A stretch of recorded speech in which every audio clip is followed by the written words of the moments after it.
democracy, how Kenyans tweeted as they voted. The tweeting volumes, we can see they shot up from 0 at 6 a.m. that was on voting day to about 4,500, and the numbers continued to go up. Odanga, if you can still hear me, the numbers here are only giving a limit of 4,500. Were we more than 4,500 who tweeted on voting day?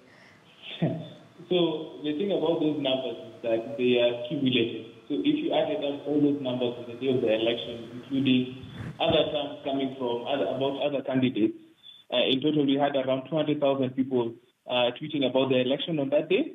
And the thing about those numbers is that that specific graph that you saw on your screen only covers the hashtag Kenya Decides. So basically anyone who's tweeting about the term Kenya Decides or Elections KE 2017 is what we collected for that specific graph.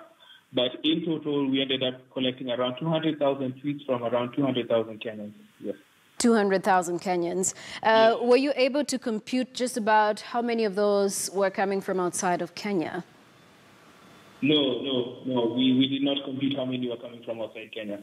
So most of them, you could say, were from 200,000 Twitter accounts, but majority of them are most likely to be Kenyan. 200,000 Twitter accounts. That's quite huge. Well, thank you so much, Odanga. We do appreciate the update and, of course, the information shared. We can see, I think, we had the most tweets between 12 p.m. and 4 p.m.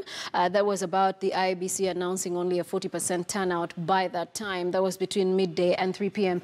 Thank you so much. Odanga Madang is actually a data scientist with Interwebs. We do appreciate the update and hope to speak to you soon. And well, we'll now take a look at what else people are saying about the Kenyan elections, and we'll have that view as well from a journalist.